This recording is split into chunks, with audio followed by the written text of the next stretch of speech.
2026 April నెల రాశి ఫలితాలను గోచార గ్రహస్థితిగా మనం ఈరోజు తెలుసుకోబోతున్నాం.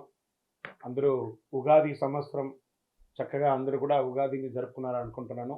శ్రీరామనవమి కూడా అద్భుతంగా జరిగి ఉంటుంది. ఈ 2026 ఏప్రిల్ నెల ఫైనాన్షియల్ ఇయర్ కదా, ఎలా ఉంది, నాకు రాశి ఫలితాలు ఎలా ఉంటుంది, నాకు ఆరోగ్యం ఎలా ఉంటుంది, నా వ్యాపారం ఎలా ఉంటుంది, నా ఉద్యోగం ఎలా ఉంటుంది, నా జీవితం ఎలా ఉంటుంది, ఇప్పుడు ఉన్నటువంటి పాండమిక్ సిచ్యువేషన్లో నా ఉద్యోగం ఉంటుందా పోతుందా, లేదా నా యొక్క ఉద్యోగంలో నెక్స్ట్ లెవెల్కి వెళ్తానా లేదా, నా వ్యాపారం ఎలా ఉంది, నాకు అన్ని రేట్లన్నీ పెరిగిపోయాయి కదా, మా నిత్య జీవితం ఎలా ఉంటుంది, ఇలాంటి క్వశ్చన్ మార్క్స్తోనే అందరూ వీడియో చూస్తున్నారు కదా.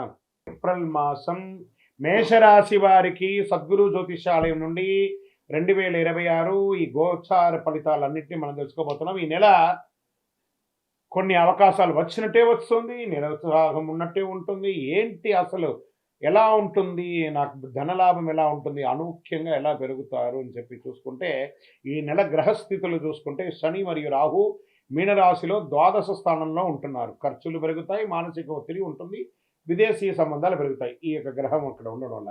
మరి కేతు కన్యా రాశిలో షష్టమ స్థానంలో ఉండడం వల్ల శత్రువులపై విజయం, కోర్టు విషయాల్లో మలుపు. గురు మిథున రాశి ప్రభావం వల్ల మీ ప్రయత్నాలు ఫలించే అవకాశాలు ఉంది. ఈ నెల పరీక్షతో పాటు అవకాశాలు కూడా మెండుగా ఉన్నాయి. ఓకే, ఇంకా ఉద్యోగస్తులకి గురువు మిథున రాశిలో ప్రభావం వల్ల మీ ప్రయత్నాలు చాలా బాగుంటాయని కూడా చెప్పడం జరుగుతుంది. ఉద్యోగస్తులకి ఈ నెల అంతా కూడా పనిలో ఒత్తిడి పెరుగుతుంది, పై అధికారి నుంచి ప్రెషర్స్ ఉంటుంది. కింద స్థాయి ఉద్యోగస్తుల దగ్గర కలిసికట్టుగా వెళ్ళండి, మీ కష్టం గుర్తించబడుతుంది. ప్రభుత్వ ఉద్యోగులకు కానీ, ఇది ప్రైవేట్ ఉద్యోగులకు కానీ, ఇద్దరికి కూడా అంటే స్త్రీ పురుషులు ఇరువురిని దృష్టిలో పెట్టుకొని చెప్తున్నాం. పదోన్నతి లేదా బాధ్యతలు పెరిగే సూచనలు ఉన్నాయి. ఐటీ, సాఫ్ట్వేర్, ప్రైవేట్ రంగంలో ఉన్న వారికి కొత్త అవకాశాలు, చాలా అవకాశాలు ఉన్నాయి. అండి మాకు లే ఆఫ్లు అవుతున్నాయండి, మాకు టైం ఇచ్చేసారండి. అఫ్కోర్స్ వెంటనే ఇంకో ప్రయత్నం చేయండి. అందుకే ఏం చెప్తున్నారు, ఫ్లో విత్ ఫ్లో అన్నారు. టెక్నాలజీని హైర్ చేసుకోండి, ఏఐని హైర్ చేసుకోండి. మీరు చేసే పని 100 మంది చేసే పనిని 10 మందితో చేసేయచ్చు ఈరోజు ఐఐటీలో.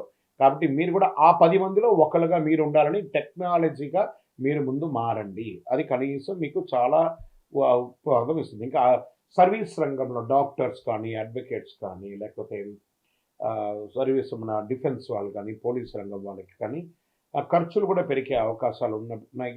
కొంచెం జాగ్రత్తగా ఉండాలి. ఇంకా వ్యాపారస్తులకి తీసేసుకుంటే కొత్త ఒప్పందాలు వస్తుంటాయి. నమ్మకం విషయంలో చాలా జాగ్రత్త. భాగస్వామి వ్యాపారం అంటే పార్ట్నర్షిప్ వ్యాపారం ఉంటుంది సార్, ఇది కొంచెం జాగ్రత్తగా ఉండాలి. డెట్స్ అన్నీ క్లియర్ అవుతున్నట్టు కనబడుతుంది. ఓపిక పట్టండి, మే జూన్లో మీ డెట్స్ అన్నీ క్లియర్ అయిపోయి అద్భుతమైనటువంటి ప్లస్లోకి వెళ్ళిపోతారు. ఓకే, తర్వాత ఈ నెల మనీ కూడా ఫ్లో ఉంటుంది చేతిలో. ఏప్రిల్ నెల అంతా కూడా దీనివల్ల కదా మనం బతుకుతున్నాం. ఆ ఫ్లో అనేది ఖచ్చితంగా ఉంటుంది. ఖర్చులు కూడా అదే విధంగా పెరుగుతాయి. షేర్ మార్కెట్ ఈ నెల హెచ్చు తగ్గులు ఎక్కువ ఉన్నాయి. వాల్టెడ్గా ఉంది భయంకరంగా.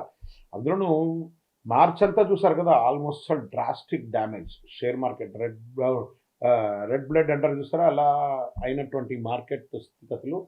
ఇప్పుడు చిన్న కాల లాభాలు సాధ్యం, కానీ భావోద్వేగంతో పెట్టుబడులు పెట్టేసి ఎమోషనల్ ఇన్వెస్ట్మెంట్స్, ఎమోషనల్ విత్డ్రాల్స్ అని అయితే మీరే లాస్ అవుతారు. పేషెన్స్ ఉండాలి ఖచ్చితంగా.